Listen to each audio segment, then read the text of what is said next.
লজ্জা লাগে, লজ্জা। ওপারে যারা বসেন, ওই যে পেছনে চেয়ার গুলো দেখছেন না, তারা বলবেন খেলাধুলায় আবার কিসের লজ্জা। আমাদের লাগে ভাই। আপনারা যেভাবে ওয়েস্ট ইন্ডিজের বিপক্ষে টানা 3 ম্যাচে হারলেন, যেভাবে আপনারা এমন একটা দলের বিপক্ষে হারলেন, সেই দলটা নেপালের কাছে, যারা কেবল ক্রিকেটে শৈশব থেকে কৈশোরে পদার্পণের চেষ্টা করছে, তাদের বিপক্ষে সিরিজ হেরে আপনার বিপক্ষে খেলতে নেমেছে।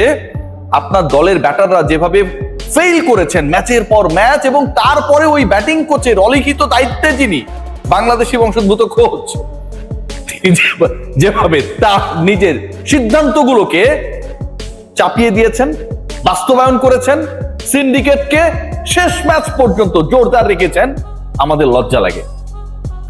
বাংলাদেশ আজকে যেভাবে হেরেছে, সবার অপেক্ষা ছিল শুরুর দিকে যে আসলে তানজিদ হাসান তামিম কি শতকটা করতে পারবেন, বাংলাদেশের তৃতীয় ব্যাটার হিসেবে টি-20-তে তিনি কি সেঞ্চুরি হাঁকাতে পারবেন।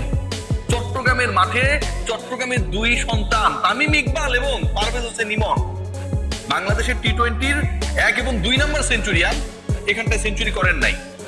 কিন্তু তানজিদ তামিম হয়তো চট্টগ্রামে সেই সেঞ্চুরিটা করবে। 89-তে তিনি আউট হয়ে গেছেন, কষ্ট বেড়েছে। এরপরে অপেক্ষা বেড়েছে বাংলাদেশ কখন পরাজিত হবে, এখনো এত লেট হচ্ছে কেন। এই যে 89-র গল্পটা বললাম, লজ্জার গল্পের সাথে এই 89-কে যদি আপনারা প্যাচ আপ করেন, কি দেখতে পাবেন? বাংলাদেশের 89 রান তানজিদ তামিম এবং 22 বলে 23 রান করেছেন সাইফ হাসান। আর বাকি 9 ব্যাটার মিলে, 11 জন ব্যাটসম্যান, বাংলাদেশ তো অল আউটই হয়েছে, 9 ব্যাটার মিলে করেছেন 34 রান। এই যে 9 জন ব্যাটসম্যান 34-এর বেশি করতে পারেন নাই। বাংলাদেশ শেষ পর্যন্ত কোনো মতে তাসকিন আহমেদের সেই দুর্দান্ত ছক্কার কারণে 150-এর ফিগারটা পেরিয়েছে।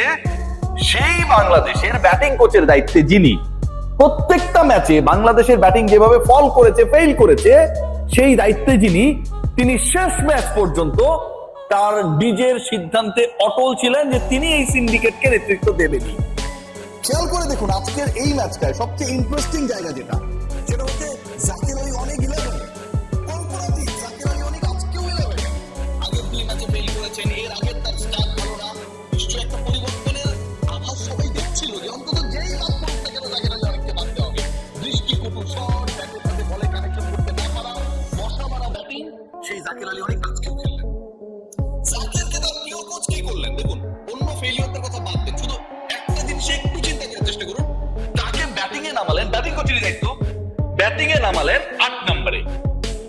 একজন স্লগার যিনি স্লগিং করবেন, শেষের 6-7 ওভার তিনি খেলবেন যদি সুযোগ থাকে, তাকে সেই জায়গায় স্লগিং এ না পাঠিয়ে তার আগে নামানো হয়েছে নাসুম আহমেদকে। নাসুমকে আমি খাটো করছি না, কিন্তু যখন আপনার স্বীকৃত ব্যাটার হিসেবে আপনি জাকিরকে নিয়েছেন, তার কাজ কি? কিপিং না করা। কিপিং তো তিনি করেন না, লিটন কুমার দাস। তার কাজ কি? তিনি বোলিংও করেন না।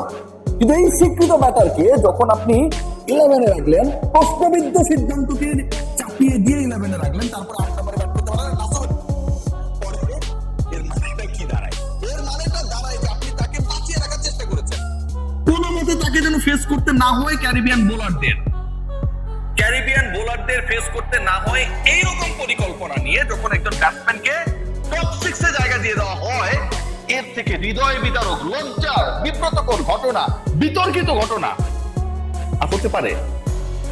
সেই জাকির প্রথম বলেই আউট হয়ে যেতেন, অল্পের জন্য ক্যাচটা ধরতে পারলেন না, মিস ক্যাচে শেষ পর্যন্ত সেটা হয়ে গেল বাউন্ডারি। পরের বলে 1 রান, তারপরের বলে ফুল টস বল, মারার বল, লেগ সাইডেই মারার বল, যেখানটায় তিনি মারার চেষ্টা করেন।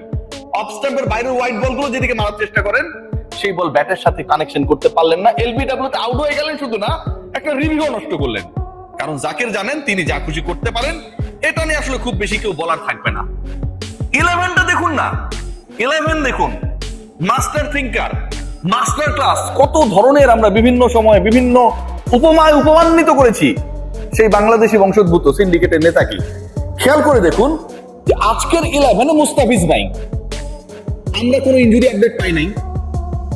বাংলাদেশ ক্রিকেট দলের কেউ যদি কোনোভাবে কোনো নিগেলস বা কোনো ছোটখাটো ইনজুরিতে থাকে, মিডিয়া আপডেটটা আসে। পাই নাই মানে Mustafiz is fit to play, fit to be chosen for the 11, right? এখন মজার ব্যাপার যেটা, যেই উইকেটে আপনি 3 স্পিনার খেলাচ্ছেন, যেখানটায় শাক মাহাদিকে খেলাচ্ছেন, রিশাদকে খেলাচ্ছেন, নাসুমকে খেলাচ্ছেন, তার মানে আপনি ধরেই নিচ্ছেন এখানটায় স্পিন ঘুরবে, বল স্লো হয়ে যাবে, ব্যাটাররা স্ট্রাগল করবে। 3 স্পিনার খেলাচ্ছেন যখন আপনি 11-এ, আপনি যদি একজন পেসারও খেলান, আপনাকে ফিসকে খেলাতে হবে। ফিসকে খেলানো হলো না। ফিসকে কেন খেলানো হলো না সেটার উত্তর আপনি কোথাও খুঁজে পাবেন না। স্পিনার খেলাচ্ছেন, আপনি ফাস্টেস্ট বোলারদেরকে তাদের সাথে কম্বিনেশন করছেন। ওয়ার্কলোড তাসকিন আহমেদের ওয়ার্কলোড হয় না, তাসকিন আহমেদ টানা ম্যাচ খেললো না, মুস্তাফিজ আইপিএল এ যখন যায় তখন টানা ম্যাচ খেলে না, 4 ওভার বল করতে মুস্তাফিজের ওয়ার্কলোডেড হয়ে যান। লজ্জা কোথায় রাখি? বাংলাদেশ ক্রিকেট বোর্ডের প্রেসিডেন্ট আমিনুল ইসলাম বুলবুল অবশেষে দায়িত্ব নিয়ে এই যে সিন্ডিকেট বাজি এটা ভাঙার একটা আভাস দিয়েছেন। দিন শেষে মাঠের ক্রিকেটের রেজাল্টটা যদি এরকম বিব্রতকর, লজ্জাজনক, বিতর্কিত হয়, এন্ড অফ দ্য ডে কিন্তু গালিটা বাংলাদেশি বংশোদ্ভূত সেই কোচ খাবেন না, খাবেন বিসিবি প্রেসিডেন্ট। অনেক পরিকল্পনা নিয়ে আপনি আসতে পারেন, কিন্তু ন্যাশনাল টিম রেজাল্ট না দিলে, এভাবে বিতর্কিত ভাবে নেপালের বিপক্ষে, হারা দলের বিপক্ষে গোহারা হারলে, এন্ড অফ দ্য ডে সেই দায়টা বর্তায় ক্রিকেট অপারেশনস এর উপরে। নাজমুল আবেদিন ফাহিম, আপনি এত গাটসি, এত ভালো ভালো কথা বলতেন একটা সময় না? আপনার ব্যাটিং কোচ যখন রেজাল্ট এনে দিতে পারে না, এবং সেটা শুধুমাত্র বিচ্ছিন্নভাবে এই সিরিজে না, প্রত্যেকটা ওয়ানডে কিংবা টি20, বাংলাদেশ ওয়ানডেতে 100 করতে পারে না, 109 রানে অল আউট হয়, 91, 89 রানে অল আউট হয়ে যায়, অথচ ওই কোচ বহাল থাকেন শুধুমাত্র পার্টিকুলার একটা ক্রীড়া শিক্ষা প্রতিষ্ঠানের সিন্ডিকেটের কারণে। এই সিন্ডিকেট ভাঙার কেউ নেই, পার্টিকুলার একটা ফ্র্যাঞ্চাইজির কোচ হিসেবে তিনি কাজ করেছিলেন সেটার কারণে। খেয়াল করে দেখুন যে আপনি সবকিছু রেডিমেড করে দিবেন, এন্ড দেন তিনি বলবেন যে টেস্টটা কিন্তু ভালো হয়েছে। আপনি রানবেন, আপনি বাজার করবেন, আপনি রোজ পোলাও মাংস তাকে এনে দিবেন, তিনি খেয়ে দিয়ে বলবেন যে দারুণ হয়েছে, রিভিউ দেবেন। বাংলাদেশ জাতীয় ক্রিকেট দলের সেটার সুযোগ নেই, যেটা কুমিল্লা ভিক্টোরিয়ান্সে হয়ে নাফিসা কামাল করেছিল। তিনি যেটা করেছিলেন, আন্দ্রে রাসেল, সুনীল নারায়ণ, মঈন আলী সবাই রায়না দিয়েছিল যে ভাই নেন, আপনার কারে দরকার আপনি নেন। এইসব প্লেয়ার ভাই, আমি কি কইলাম যে কোনো কোচ, লেভেল 2 করা কোচরা যদি এনে দেন, ও টিমটা ফাইনালে তুলবে, নো ডাউট অ্যাবাউট দ্যাট। বাংলাদেশের আমিনুল ইসলাম বুলবুলের সেই সক্ষমতা নেই। তিনি যদি এখন আন্দ্রে রাসেল, সুনীল নারায়ণ কয় যে তোমরা এসে বাংলাদেশের ওই খেলো, ওয়েস্ট ইন্ডিজের বিপক্ষে ওয়েস্ট ইন্ডিজের ক্রিকেটাররা খেলবো, সুযোগ নাই। এত সুন্দর খাবার পরিবেশনে কিংবা টেস্টটা খেয়ে দিয়ে বললাম সুন্দর হয়েছে, সেই সুযোগটা নেই। এন্ড অফ দ্য ডে এই যে টেস্টার হিসেবে ইউজ করে, এন্ড অফ দ্য ডে সেই পুরো ক্রেডিটটা একজন নিয়ে গেছে, এবং বাংলাদেশ দলে গ্রুপিং সৃষ্টি করেছে, আরেকটা পার্টিকুলার ফ্র্যাঞ্চাইজিকে নিয়ে ভেঙচি কেটেছে।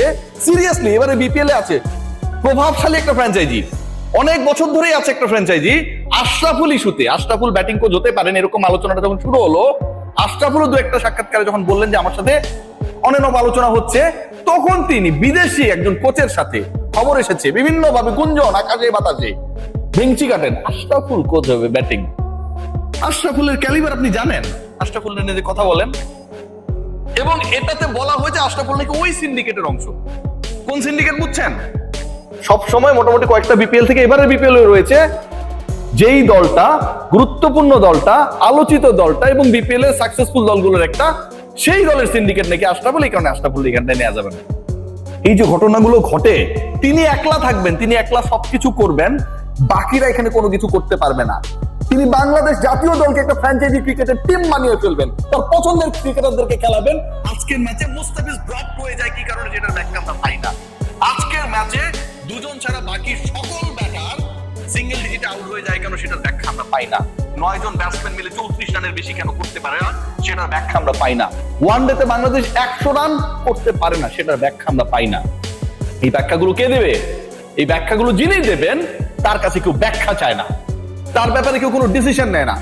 বাংলাদেশ না হয় পৃথিবীর যে কোনো দলের কোচ যদি তিনি হতেন, বাংলাদেশ হেরেছে কেন ভাই? সাম আপ করি, ব্যাটিং ব্যর্থতার কারণে। প্রত্যেকটা ম্যাচে বাংলাদেশ তাদের ক্যালিবার অনুযায়ী ব্যাট করতে পারে নাই। বাংলাদেশ ওয়েস্ট ইন্ডিজ যেভাবে বাংলাদেশের কন্ডিশনে এসে খেলেছে, সেই কাজটা করতে পারে নাই। অথচ বাংলাদেশের সেই কোচকে, সেই কোচের ব্যাপারে সিদ্ধান্ত গ্রহণের ক্ষেত্রে আমরা ঢাক গুড় করি। বুলবুল ভাই, সমস্যাটা কোথায় ভাই? ডিসিশন নেন। আপনার বোর্ডের, আপনার মান সম্মান নষ্ট হচ্ছে এই সিন্ডিকেট বাজির কারণে। সবাই ভালো থাকবেন, টেক কেয়ার।